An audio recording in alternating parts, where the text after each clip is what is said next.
it's nice to meet those of you that I just met. I'm Kate Breen. I'm a manager in the Atlanta office. And I'm going to sit down in just a second, but I just, wanted to get you guys pumped up by standing first. Basically, what we're going to talk about for the next hour, if we make it that long, I recognize that I'm the last woman standing between you and Brad's closing remarks, so we'll try to keep that in mind. What we're going to be talking about here today is I'm going to give you as many tips and tricks as I can on what to do your first week on the job. So I recognize that you've learned a lot about everything from shared services and energy to how to put together deliverables.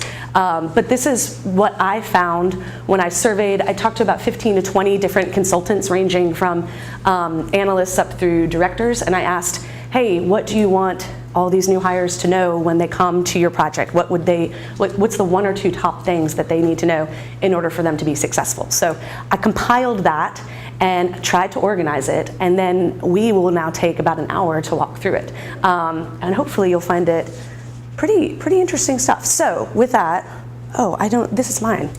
This is mine. With that, I will sit so we can all be more comfortable together, and we'll go off to the races. Okay, so you'll see here, again, this is what we'll cover today. There's a lot of what to do's, not a lot of what not to do, so you'll be happy to hear that. But what we're focusing on is how to immediately add value to your project team, and more importantly, I think how you all can feel the most confident walking in, like getting on that plane with your team and then walking into the client site. That is our goal here, to send you out the door with happy hearts. Okay. Specifically, we are going to focus on activities that will help you immediately contribute to your team. And again, they might not be like, how to put a PowerPoint presentation together. They're going to be a little bit more subtle than that, but you're going to have them in mind and you're going to knock the socks off of folks. We'll talk about some actions that should be avoided. And then we'll talk about some people, like creating a list of support group kind of when you maybe are not having the best day, that you can talk to and have someone say, you know what, you're good enough, you're smart enough, and doggone it, people like you. Might be an outdated reference. Okay, all right, off we go. Little Saturday Night Live, Stuart Smith. Okay, all right, there we go. Brad got it. Okay, so here we go. So what should you be doing? What should you be doing? The best thing you can do, number one, is start to prepare. You'll see these quotes that are highlighted at the bottom. That's actual feedback that I got from each of these consultants. I didn't call them out by name, but your colleagues at Scott Madden, somebody actually said this, and I think this person actually was probably misquoting somebody else, but don't worry, these are all taken verbatim. The first thing you want to do when you try to get prepared is you want to understand the big picture. So if you're told, I'm going to go to this client, I'm going to BAE, what you want to do is say, well, what the heck is BAE? Let me go to my friend Google. Start doing some research. Figure out where the client is, who they are, and what the goal is for Scott Madden. What are our initiatives that are going to help them to get to the next level? What is the question that they're asking of us? What is the problem that we're solving? Just start asking any questions that you normally would when you go in and start to analyze things. Another great thing, you should all have onboarding ambassadors. So as soon as you get a project and a project team, go ahead and reach out to your onboarding ambassador and ask him or her for his own tips and tricks. A lot of us have experience with each other, and you all will too. This time next year, you'll have your own stories to share. But it's really important to tap the resources that you have, especially an onboarding ambassador who is willing and able and very eager to help you. Will be able to give you some insight that you might not have been able to pick up on your own. So don't hesitate to ask for advice from them. And then just focus on delivering value. That's really going to vary by the project and the role that you're in, and we'll talk about that in a little bit, in a few more minutes. But knowing your specific role on that project is probably key. That's going to vary by project, and also looking for ways to deliver more, just taking the next step. Again, I'll talk to that in more detail in just a second. Everybody feeling good so far? Okay. Some of this stuff is going to be pretty obvious to you guys, and that's okay. Some of it might be not as obvious. I just want to make sure, I think reiterating some of this, hopefully you've already heard it in the other presentations. Hopefully this is just reminding you of some of the things. And I think I would also say, if you did hear this in other presentations, I can tell you, I have not spoken to anybody else at this firm about their presentations, okay? So if I'm saying it and you've already heard it, that means that multiple people are thinking that it's pretty darn important. So if you hear anything like that, maybe definitely highlight or star that specific note or tip, because evidently it's something that's prevalent throughout the firm. Okay, so, sorry, there we go. Setting expectations. I feel like we do talk a lot about this, like in business school, about setting expectations. What setting expectations is really just communication. And I don't think, until you actually get on the job, I don't think you realize how much communication is part of our world. It is extremely important to have the knowledge, to understand Excel spreadsheets and get those pivot tables under your belt. That's really important. That's going to help you. But more often than not, it's communication between your teammates, who is your support system on site, as well as the communication with the client. And if you focus on that and understand that, I think in many ways we are hired to communicate where others cannot. So it's important in that respect that we communicate amongst ourselves and keep everybody up to date. So I would like to very much emphasize the need to communicate to each other, especially to your partners and directors. I think another thing that we talked about with the people that I was surveying for this, it's tough when you're a new consultant. You're a little nervous, and maybe the partner or the director seems extremely busy, and you really don't feel comfortable saying, "Excuse me, I have a question." What I would just say is, take a deep breath, make sure you have your question very well formulated, and just say, "Excuse me, I have a question." Go ahead. I know it can be nerve-wracking, but it's really important that if you see something happening, or if you're confused as to the next step, don't wait. Make sure that there's a lull in the client conversation, and reach out to your partner or director and ask for any input that they can give you. But recognize that everybody has felt that way before. It's okay to feel that way, but it's important to not let that stand between you and good communication. The other thing is let the team know where you are with assignments and challenges, things you've heard. We always talk about how there should be no surprises. That's the worst position to be in when it could be certainly at a client meeting, or it could be at any point where you look at the partner and realize that you have somehow surprised the partner by not divulging information, or perhaps there's a miscalculation and that partner needs to react very quickly to it, but you're putting that partner in a bit of a situation because you didn't tell the partner what was going on. You can meet regularly with anybody on your team. You can set up regularly weekly meetings or bi-weekly meetings. You have that discussion with the directors and the partners to find out what makes sense. But if you are somebody who's interested in feedback, and you also want to make sure that you're communicating effectively, don't hesitate to say, is it possible to have a regular meeting with you? The other thing that we do a lot of are weekly status updates, right? So when we do that for the team, oftentimes I'd say they happen on Fridays, just because it's a little bit easier for all of us to break free from the client since we're not sitting at the client.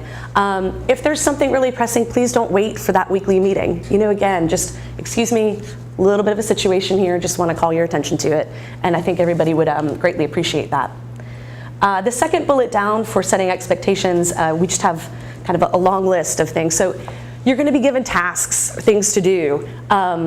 Repeat that back. Make sure that he knows, that you know, that I know, that we know. Make sure that everybody understands what you're working towards, right? Sometimes it can be just a few words off, right? Will set you down a path that perhaps you weren't intended to go down. So if you're given a task, just say, just so I understand, you'd like me to pull together this one slide on the project overview. Is that correct? And then I say, yep, that's correct. Let's get that rolling, and off we go. Deadlines, these are pretty important.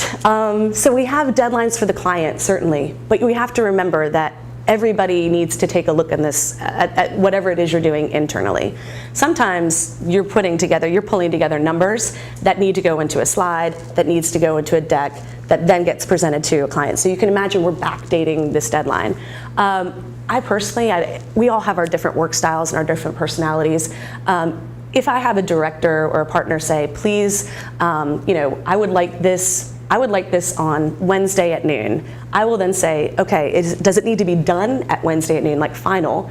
And they say yes, then I say great. Then on Monday at noon, I'm going to give you the draft of this, giving them 2 days. I will say that's something that I do, right? So that's not something that you can necessarily count on from any leader at Scott Madden. If that's something that you need to do to make sure that it's perfect on Wednesday, go ahead and offer up an internal deadline. I don't think anybody is going to refuse seeing a slide or an Excel spreadsheet early, right?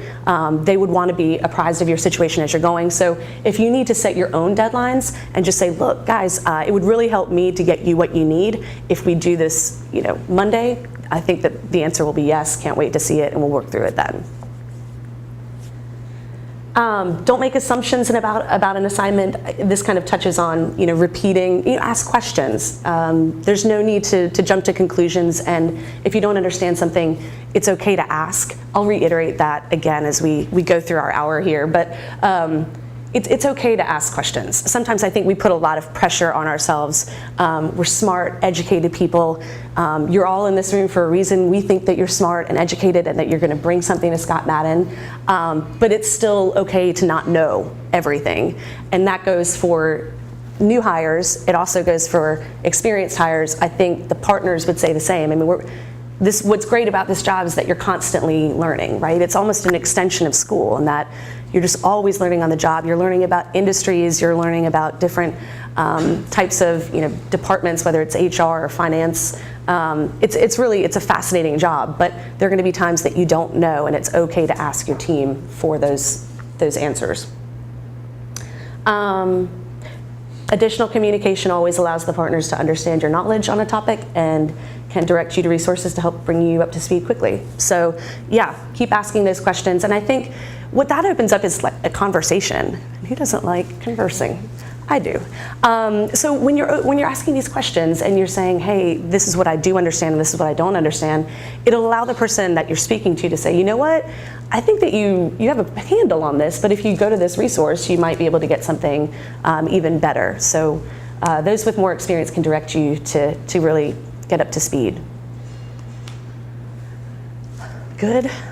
Good. Okay, I'm getting a lot of nods. You guys are very good on your nonverbal communication. So I feel like this slide we could have just skipped. No. All right. Yes. Okay.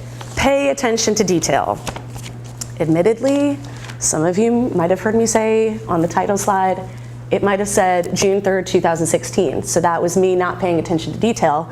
Luckily, Jacqueline switched it to 2017. Appreciate it. We have made it to next year. But paying attention to detail at Scott Madden, gosh, I really do just think, I'd like to think that all firms and corporations take paying attention to detail seriously. I just want to really emphasize we do mean it. If you think you pay attention to detail, take it up another level. It's obviously not going to hurt to pay even more attention. What do details include? Certainly formatting. So think back to, I believe that TJ and Matt might have given you some insight on how to format presentations and Excel spreadsheets yesterday. So definitely, think about formatting. And grammar and content, there's so much that goes in, but if you take what TJ and Matt said and really pay attention to it, and when you're creating that first slide and you pass it over to somebody to review it, it's such an easy win. I mean, if you get the alignment right and all the font is the same size and the font is the same font, always key. I mean, you have such an easy win, and it really is an easy thing to do if you just kind of follow the directions on formatting. You will find that you are focused on content, and we are all focused on content, yet some of us our eyes are immediately drawn to the formatting. So if I'm given a slide, the very first thing I see is things that are all off center, and you'll find that some of the feedback you initially receive if you're not paying attention to formatting is formatting. And of course you're like, doggone it, well, what about my content? And it's almost like we have to get through the formatting details to get to the content. We'll get there eventually. However, we could all save some time if you nail that out of the gate. And again, it's an easy win because I see it and I'm like, wow, this is a great looking slide. Now into the content, and off we go. Drafts should be clean and free of spelling errors or formatting issues. I know There's no such thing as a draft, kind of does get floated around.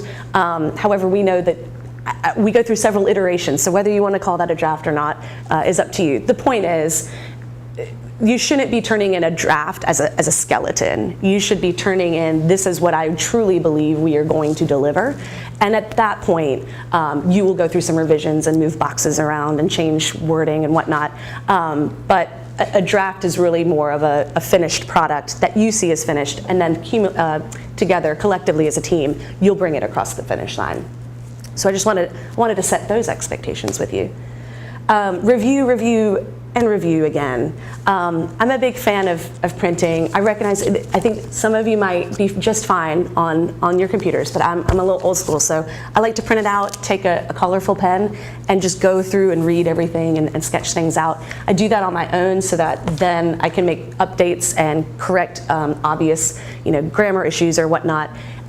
If you have, one thing I think you'll find is that we love to help each other. We really do. If there's time, Scott Madden consultants really enjoy helping each other and making sure that you don't experience the same pitfalls perhaps that I did.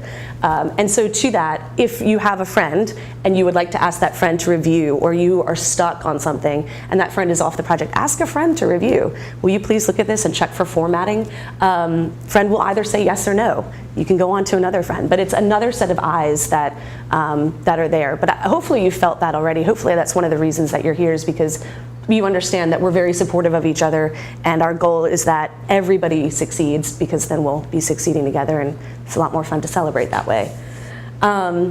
Oh, I did miss that minute. So step away from your deliverable, take a break and go. I always think about, does anybody, getting wild here, does anybody play Sudoku?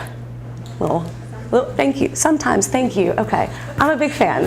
I mean, it's good to play on the planes. It just kind of, just when you're waiting to take off and they're like, shut your phone down. You're like, all right, I'm just going to play some Sudoku. Well, sometimes I get hung up and I just get stuck. And it happens. And perhaps crossword puzzles. You get the idea. I will put that down, and then when we're getting ready to land, I'll pick it back up and immediately see a number that I've missed.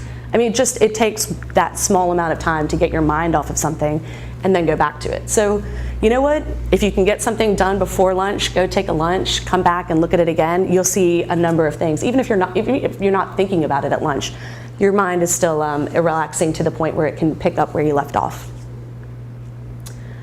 We talk about templates a little bit there. Sometimes we use Scott Madden templates. Sometimes we use client templates. Just know which template we're using. Lessons of the style guide. So our style guide is pretty helpful. Knowledge base always comes up in my head as an example. We never know whether to make it one word or two. I think it's two. We also talk about the Oxford comma. We talk about some little things. And again, there's some partners that you'll find are very in tune with formatting and style guides. There are some partners who are not. I recommend you always being in tune with the formatting and style guides, and that way you don't have to worry about who you're working with. You're just on point, and your deliverables look great, and everybody's happy, and you look amazing. Mistakes are going to happen. Try not to let them happen twice. But it's okay, we'll work through it. But just try not to make the same mistake twice, or more. It's just one mistake at a time. Just very, very methodical there. Any questions about formatting, or you're like, okay. All right, so we made it to the client site, all of that, and now we're at the client site. The header there talks about how anything can happen at the client, and again, I'm sure there's several people at our firm who I think if you put them on a panel and just ask them to tell stories, you would get an earful of the different types of things that have changed. I think one of the main components or I guess competencies, skills of a great consultant is the ability to be flexible, right? You wake up in the morning and you think, oh man, I'm so excited. I'm gonna get these 3 things done today, and I've got those 2 meetings, and what a joyous occasion today is. I love Tuesdays at the client side. This is great. And then before 8:30, you realize very quickly you're not gonna get those things done. The 2 meetings has turned to 5 meetings, and your day has completely shifted and taken a different track. So just being open to that and understanding that there are so many things that are out of our control, and we just have to have an open mind and a good attitude to accept whatever is going to be thrown at us, because likely they're all a bunch of curveballs, knuckleballs, all that stuff. You never know what's coming across the plate. So what you can do, though, to get you as prepared as possible for the client site is to review the statement of work. And I think, and that goes from now until forever. Whenever you're assigned to a project, whether it's a project that's new or a project that is existing, go ahead and just say, may I please see the statement of work? Read through it. What the statement of work is going to tell you, certainly, well, first of all, it'll have a date on it, so you know how long the project has been going on, and you can kind of see where it started. You can see an overall summary of where we think we're going and why we're there. It'll also likely provide a summary of the business problem associated with the client. So just getting that big picture is very helpful. From there, it will break down the different pieces of the project. And it might take a couple of readings at first just to kind of digest what's in there. Sometimes they're graphical representations, examples of things we might have on slides, for instance. But it should break down the different pieces of the project so that you can get an idea, again, of the more specifics. Now, where you fall in that, obviously that will come verbally from your project manager. But to understand the big picture, starting with the statement of work is very helpful. And then when you do meet with your project manager, you're able to rattle off some more specific questions that will only, empower you to have even more knowledge and be ready to go. This second bullet, understand the consultant-client dynamic and how junior consultants should position communication with the client. This one's kind of tricky. So this is going to rely on the skills that you have brought with you. So there are sometimes, I can tell you about my first two projects. My first project, it was a quick 5-week assessment, and we were brought in. I was an associate, I was with a manager, and there was a partner. And we went in and we took, maybe we had 10 different interviews, and I was in charge of taking notes. And then we compiled a report, and I was in charge of a few slides on that. During the interviews, I did not say anything. I didn't ask any questions. I think I might have asked like one clarifying question because I did not really understand what was being said. And as someone taking notes, I knew that I should actually know what was being said in order to take the notes. Though the manager and the partner really led those interviews. I definitely felt that I was adding value. I felt like the manager was relying on me to fill in the blanks that he wasn't able to pick up during those interviews. But essentially I was there to really support the manager and partner in executing this project. And I was like, this is great. This is a good learning experience. From there, I immediately went to, I used them as an example earlier, but BAE. BAE was in the middle of, I think we'd already been there for 2.5 or 3 years. We were in the middle of an implementation for HR and finance shared services, and go live was a month and a half away. So I don't know your backgrounds, but that's pretty close to be thrown into a project. Normally, first of all, that doesn't normally happen. Second of all, I mean, if we're on a go live, you're taking a year or so to get up and running. You are going to be a consultant on that project the entire year because relationships are heavily relied upon in those situations, and implementations and those timelines and technology. Everything usually kind of starts blowing up at various times, maybe about a month and a half before go live. So I was thrown in with a team that was supportive of me but didn't necessarily have the time to bring me up to speed. And they basically said, you're in charge of this work stream. Again, this is 5 weeks removed from my first project. So in other words, I didn't have that much more experience than I did when I first started, but I had a lot more responsibility. I was liaising with the director of accounts payable. I was providing training. I was pulling together training materials. It was just a completely different environment. And again, I felt like I was adding value there as well. But you see, it just depends on the project that you're on as to what role you play. So where I was pretty much on my own at BAE, I was really with the partner and the managers exclusively for this other project. The point of this wonderful story that I appreciate you listening to is that you really just have to understand what your specific role is on that given project. I talk about taking notes. We all take notes. I still take notes. I've had partners take notes for me during workshops because there's nobody else to take notes. That's who we are. So once you understand that, you understand how to relate to the client.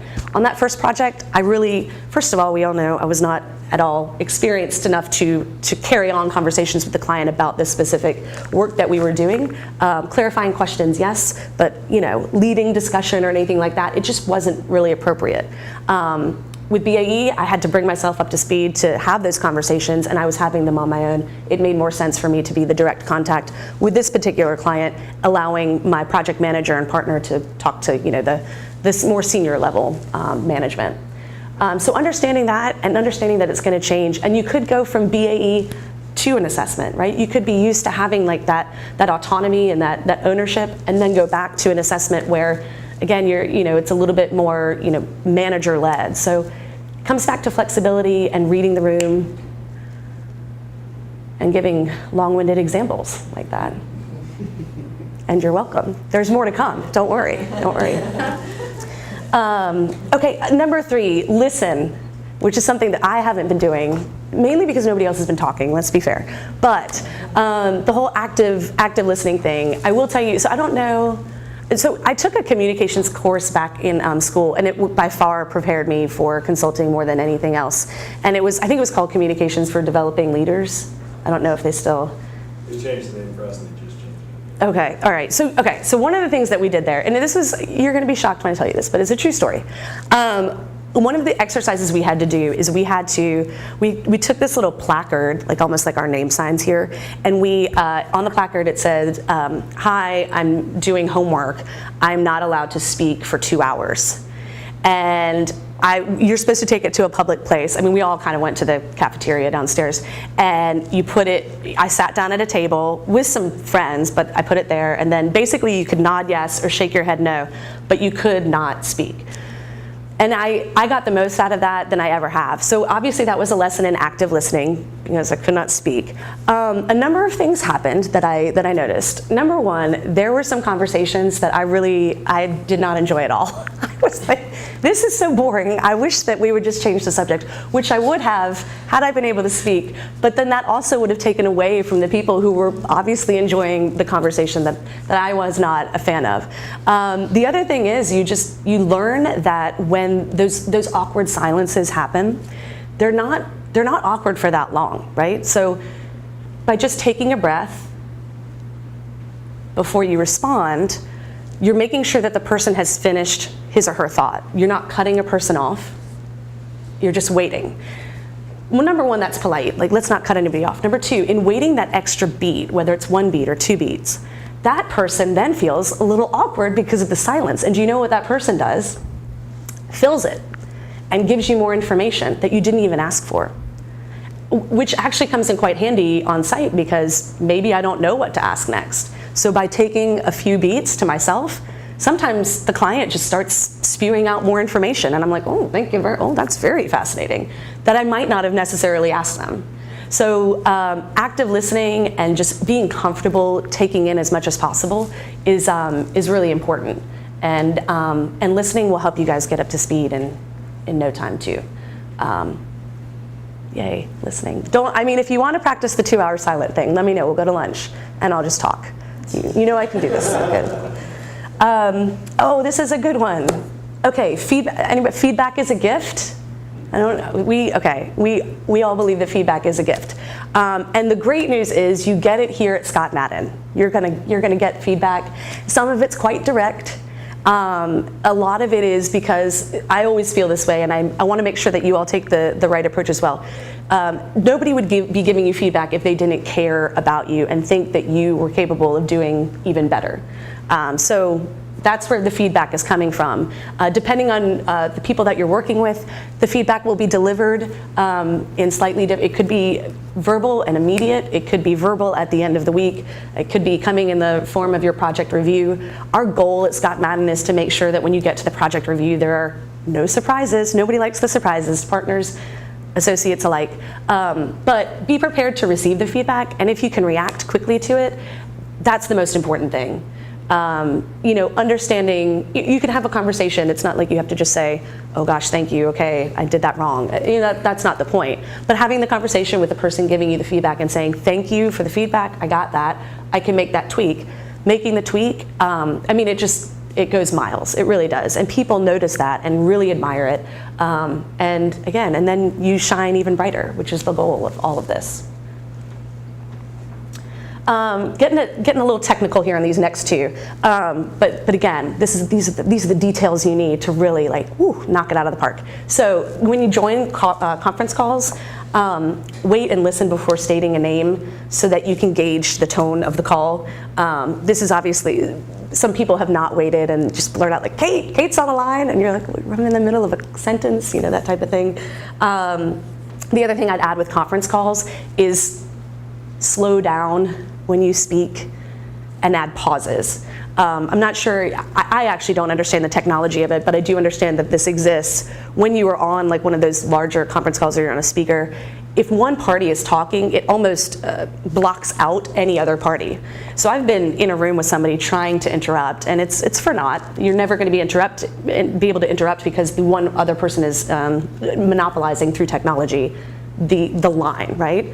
So if you make sure to put in pauses, so if somebody is trying to get in a question, they have that opportunity. You can imagine that that's something that I've had to work on over the years, but always just try to click that in and make sure that if you're not pausing, does anybody have any questions? There we go. And then add awkward silence and then see if anybody gives you extra details, and it all comes together. When joining large group meetings in person, try to save the better seats for participants from the client. So the better seats would be the ones if you're on a conference call closest to the phone, maybe towards the middle where you can see people better. That's one thing I'd say. And the other thing I'd add too is we like to scatter as Scott Madden people. So let's say you're on a team of 4 and you walk into a room this size. What we don't want to do is put the Scott Madden folks all on this line. It's almost like some of it's subconscious. Sometimes the client actually is like, what's that all about? Do we look like some sort of big old club coming in here? We don't want to look like that, number one. And number two, by scattering around, you get to continue to develop relationships, meet people, talk to people. How was your weekend? As you're sitting down, we know each other pretty well. We spend all day, every day together. So make sure that we're scattered about and meet the people. And you might get some tidbits of information that you can then collectively go back and talk about. Oh, be conscious of the non-project related conversations in which you engage. I'm looking at Jennifer. Jennifer probably, I wouldn't mind, 80% of the time talking about sports, the weekend, all that good stuff. That's not why we're there. We're there, they're paying a lot of money for us, let's be honest. And we need to make sure that while we are interested in what they're doing and their personal lives to the extent that they're willing to share, we're there to do a job. And so even if you get into a really good conversation on something, a commonality that you share, be conscious of the fact that, number one, other people are like, why are you wasting my time? And in general, why are you wasting anybody's time? Let's get back to the subject matter and let's work back in, the agenda that we were here to cover. And perhaps maybe if you guys do lunch or dinner with the client, that would be a great time to make it a little bit more light. But that was, again, that I say that because that was hard for me. But it's really important. They're paying us a lot of money. Let's make sure that we give them what they're paying us for, because we're that good. We can do that. I like this one. This was somebody else's. I think this was an analyst actually that I talked to. Keep your own list of best practices and key project insights. I think he was keeping his in the back of his notebook. We tend to go through notebooks quickly though, so there might be some technology out there that you can use. I am not familiar with that technology, but you do you. But as you pick up different tidbits, you're gonna learn from all of your peers and your teammates, and you're gonna pick up really interesting things that they do, and you think, oh, I wanna do that. Let me try that on my next project. Jot it down someplace, keep track of it, try to put it in place in the next one. I thought that was pretty cool. The quote here on this one, I think this is one of the things that makes us Scott Madden. It kind of ties into that sort of humility. We try to be humble about what we're doing. Get comfortable with the client taking all the credit for everything that we're doing behind the scenes. A lot of times we're putting together presentations and decks that they then bring into a meeting, and they get complimented on that. And you know what? That is a compliment for us. But at no point, would necessarily they come back and say, "Thanks for pulling this deck together. That's part of our job, so we're going to do it." But I don't know. I think that's something that kind of playing behind the scenes and making sure that they shine makes us feel really good inside, and I feel like when you get to that point where you've actually done that for the client, it's a really big success. How's everybody doing? Great. All right. Are you feeling like, I mean, you're getting there. You're almost at the point where you can run out the store and just run onto our project. We've got all your flights booked. It's great. Okay, so now you're part of the project team. What can you do as part of the project team? So in this is actually a pretty big one. A number of people brought this up. And again, I apologize if it seems obvious, but I want to make sure that it's sinking in. Discuss new or alternative ideas behind the scenes, not in front of the client. And the reason for this, so number one, somebody gives us a good example. Frame the ideas in the form of a question. Is there a reason we're doing that? Hey, Kate, I noticed this approach you took. Can you explain to me what reason you had behind that? Because I was thinking there was also why. Can we talk about that? I'm pretty sure you'll have a great conversation if you pose it like that. And you'll get answers, or the project manager will be like, that's a great point, never thought of why, thank you. But basically, the second bullet will lead into why you should ask it that way. There's a lot going on. That's an understatement. You're like, that's pretty obvious. There could be projects that you come into in the middle of, and there's a lot of history there that you're not aware of, number one. Number two, the project manager or the partner could have had side conversations with clients and been told, hey, steer clear of this particular subject, or let's not go in this direction. And you might not be aware of it. So I would say more likely than not, when you're sitting in a meeting thinking, wait a second, this seems really odd, there might be some reasoning behind it. So taking that behind closed doors, number one, is appropriate. And number two, it presents a united front for the client, because the last thing we want to do is be in front of the client asking why each other is doing something. We want to show that our internal communication, that we're internally coordinated and that we're communicating. And so that's why we would bring it behind closed doors. It's not that you can't ask questions. It's really just, let's kind of make sure that it's among our team, and then we can work out the details and go out and present a united front.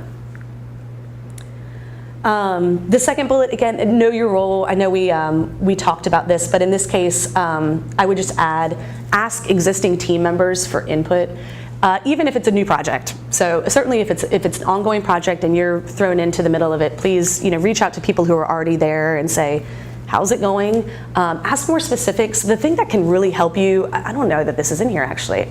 This is an aha moment. This is great. The thing that can help you the most on day one is knowing the client, right?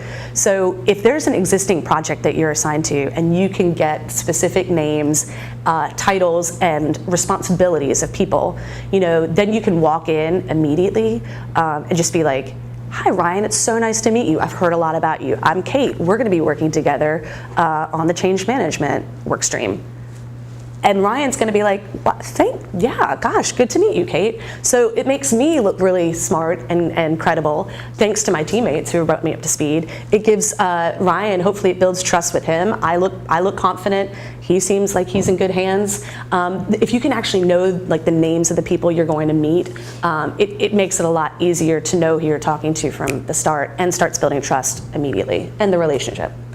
That was an added bonus. I'll have to remember to add that for next year. Okay.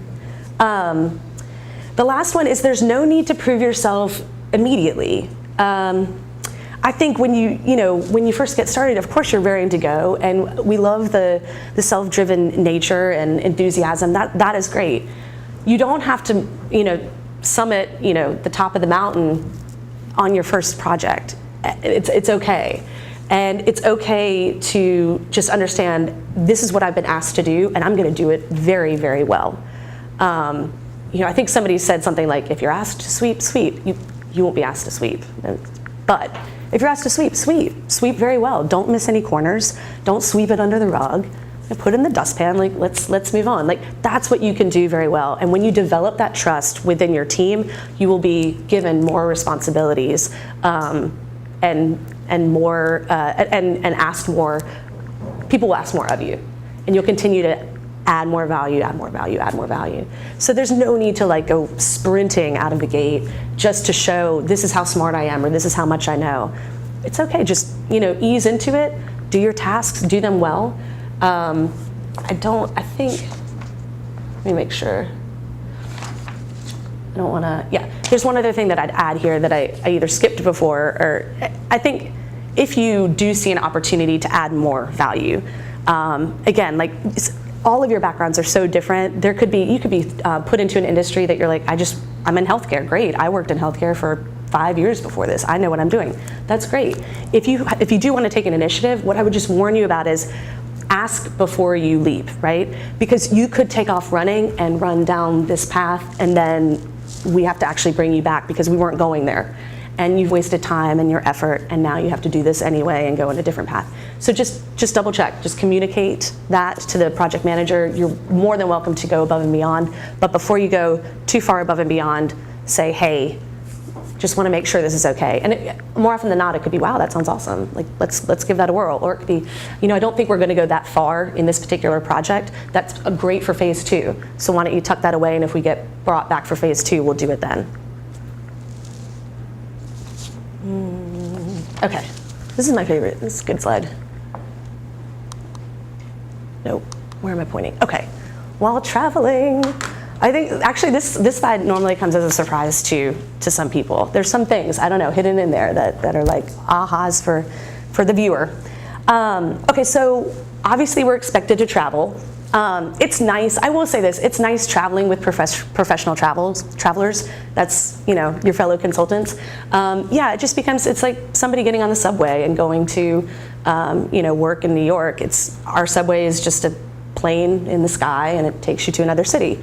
It's nice though, because everybody's kind of in it together. You'll see that when you have delays or you get stranded in, you don't make your connection or something like that. It's really unfortunate, but it's a way, it just happens. And it's nice to be around people who can kind of support you in that, because traveling can be stressful to some. Hopefully not anybody in this room, because you'll be doing a lot of it. The first bullet is understand the budget and time of day you're expected to travel for your project. I think the expectations were set that it's Monday morning to Thursday evening, and that really is the standard. There are some projects where maybe you don't have to go out for the whole week, so you'll be flying in on a Tuesday and back on a Thursday. Just make sure the budget is key. I mean, obviously booking in advance, and you'll talk to your project managers about that, but don't just book any flight if it seems like it's really astronomical. You always want to check first before you book. Flying midday, so again, circumstances may pop up. This is just a side note. Flying midday takes you out of the working mix, right? We travel in the morning for a reason. Sometimes if you're like, well, I don't need to be there on Monday, but I do need to be there Tuesday morning, go ahead and fly Monday night, right? We want to make sure that you get the most out of all of Monday. You can fly in Monday night and then be there at the client site bright and early Tuesday morning. That's something that I learned. I just had never considered that. So this is one that gets a lot of raised eyebrows, but it's true. Please avoid checking a bag. This is so that we, again, are as efficient as possible. Occasionally, you will be at the client site for longer than you expected, maybe all week, you need to pack more, or occasionally you'll be maybe veering off and going someplace for the weekend, what have you, and you'll need to pack more. If so, just give your team a heads up. This varies by team and circumstance, but just wanted to let you guys know the expectation is that you don't check your bags, because it's a lot faster to get in and out when you have the bag with you at all times. Do your best to get to the front of the boarding line for your zone, so you don't have to check bags. What I will say to that is Scott Madden is pretty good. Again, we really like helping each other. So most of us at Scott Madden will have status on an airline, depending on where you are. If it's Delta, for instance, and you have just joined and you do not have status, I would normally invite you to come board with me and say, hey, we're traveling together, and we would go on together until you got status. So you can certainly ask. Hopefully people would offer. That's what I found. Like, we always offer to teammates when they don't have status, just come on, and then as soon as you get your status, you can board whenever you're supposed to board. Book a seat as close to the front of the plane as possible. I think this also comes with status, but keep pushing your way to the front of the plane. Again, it's just a lot easier to get on and off if you're in the front. Global entry and TSA. Does anybody have global entry? You're ahead of the game. There we go. Getting prepared already. Brad does? Okay, great. Yeah, so this will get you, this is, some people would say a game changer. I might say a life changer. It was when it first came out. It really is going to make your lives a lot easier if you get the TSA PreCheck. I think you're probably familiar. You don't have to take off your shoes or take out your liquids or take out your laptop. The line goes faster for the most part, and it saves you hours every year, I would say. I mean, at least hours, dozens of hours. Just make sure that happens, and you'll be a lot happier when you do it. Global Entry, I believe it depends on what corporate card you get. If you get the Platinum corporate card, and I don't know if you've already made these decisions or not, they actually pay for your Global Entry fee. So definitely just take advantage of that. I think it's about $100. And Global Entry is actually really, it's nice to have too. We do have several Canadian projects on a regular basis. So coming back in, I mean, you always need your passport to go out and in. Coming back in is, oh gosh, yeah, tack on more hours there. Again, please do this for your own happiness. Okay, the last two are tied together. You know, you fly every Monday and Thursday and you see the same people, and Yao and I, we were talking the other day about how, you know, you look around at the gate and you can see, okay, you're a consultant, you're a sales guy, all right, you're an IT consultant, and you can kind of just, you're sizing each other up, but you're seeing the same people every week. And it's nice to be nice.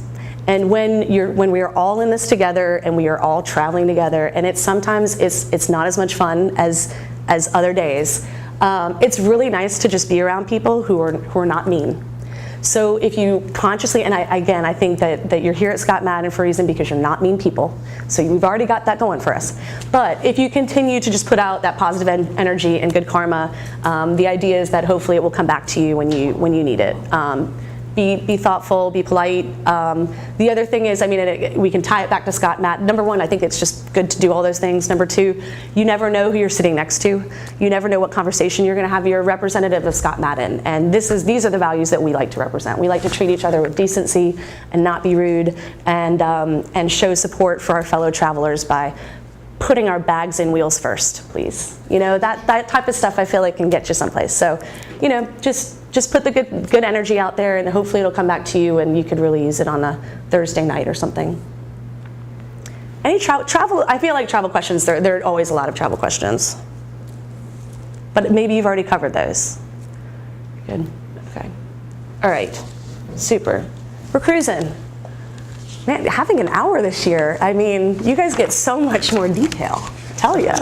Lucky, yeah. I guess here's a question for travel. What's the biggest mistake you see people making in travel? Like, that you would think that, I mean, obviously, like, we've heard, you know, the first year consultants, they gave us their tips, but like, what's the biggest mistake you see people still make for brand new hires? Oh, gosh, that's I mean, I think packing. I think once you get packing down, that's kind of key. You know, you're kind of looking at what clothes you can rewear, like the pants. And I mean, I think making sure that everybody's as organized as possible in that packing department is key. I think it has to do with position on the plane too. Like not being aware that, you know, the closer you sit to the front, the better it is for the team to just kind of get out of there. I don't know that there's anything, I don't know, is there, Brad, can you think of? No, I don't think I agree with your packing. I was thinking the same thing. You'll find that you'll be lean and mean when the way you pack after a short while. But the one thing I would suggest is maintain a disciplined lifestyle on the road. It is real easy to become real casual. You know, you're eating out all the time, you're not eating well, you're sleeping until the alarm goes off and not work. Whatever that is, you need to maintain a very disciplined lifestyle, or you can put on 25 lbs just like that, and it's hard to shake it. So that would be my biggest tip. Yeah, thanks. I agree. I think one thing that's nice about being on the road from Monday through Thursday certainly is difficult on us and family and friends. That is an issue, but it also helps you to really compartmentalize that part of your life, right? So you can kind of focus on work, but you can also focus on yourself to the extent that, you know, you wake up at the same time every morning, do your workout, or do it at night. You know that you're having lunch around the same time. You know that after work, you're gonna grab dinner. I mean, you can kind of plan your day in advance, and I think having that schedule is key. But it's also knowing that you're gonna be gone from Monday through Thursday allows you to have that schedule without really interruptions, with the exception of, you know, client things that might come up, but yeah. So packing. Okay, we're on the beach. Here we go. It's so sunny out. Okay, so one thing, this is actually a new addition this year, but sometimes depending on when you start and what projects are up and running, you might not actually be hopping on a plane immediately. You might, you know, for a week or two have something to do on the beach.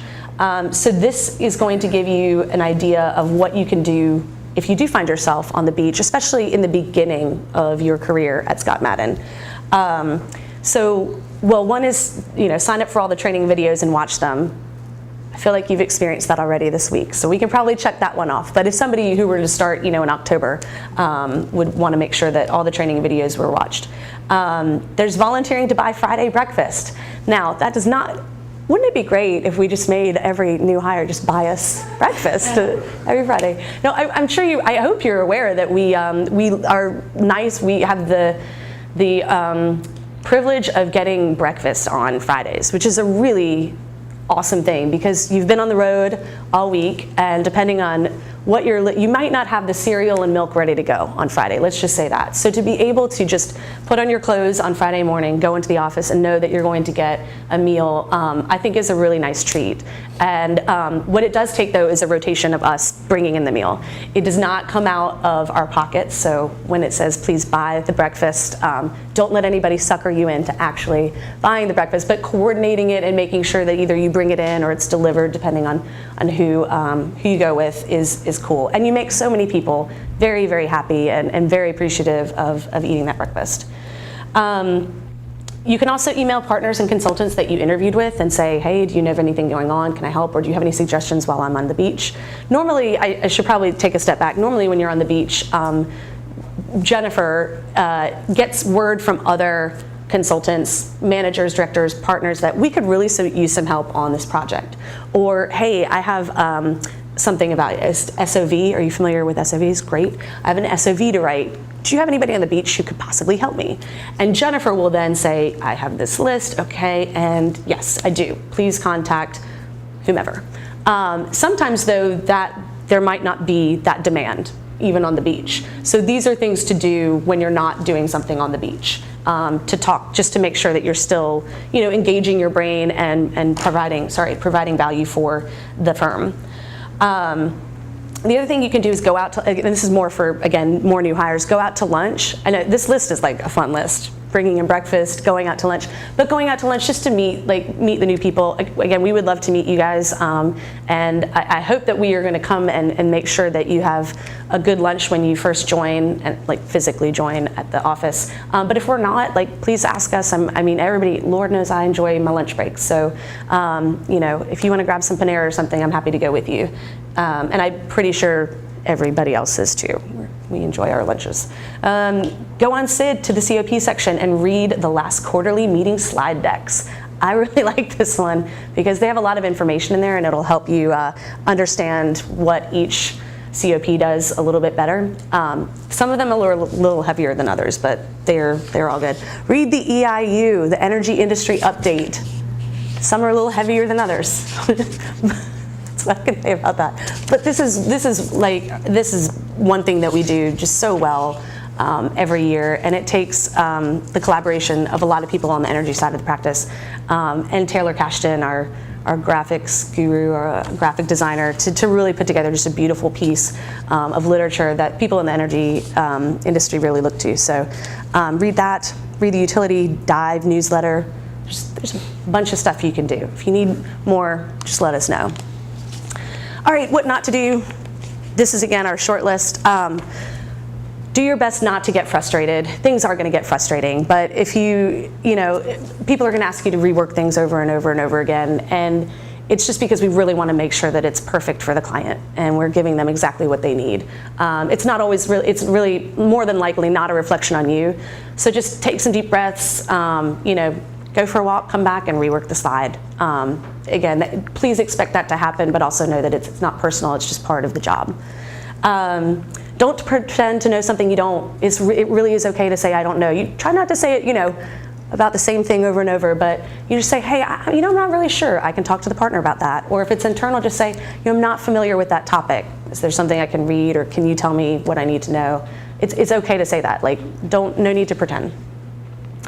Be comfortable being uncomfortable. That's a new quote this year. And I think it really tells, there's gonna be a lot of uncomfortable times on site and with the team, and it's okay. You'll work through them and you're not alone.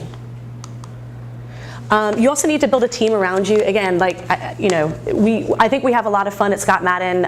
It's great being part of this team, but sometimes you are actually going to need somebody to just remind you that you are an awesome person, you're incredibly smart, and maybe you're just having a bad day. So you can certainly go to your sponsor or your onboarding ambassador, but that last bullet I think is more kind of what I look to, the people who know you. So the people outside of Scott Madden. It could be inside Scott Madden who don't meet those two criteria, but the people outside, your family, your friends, like, just call them up and be like, I'm having kind of a punk day. Like, this is just, can you give me just give me a little pep talk. Make sure you have those people ready to go. It's not gonna happen all the time, but it's really nice to have that support system and somebody to make you laugh. Final words of advice. Get to know the Scott Madden people and its culture. I think you guys are all off to a good start. I mean, Monday we had a lot of people. People have been coming through here. Monday we had some folks at dinner. Continue to reach out. I think we're a really friendly group and would love to get to know you guys as well. Remember that you were hired for a reason. You belong here.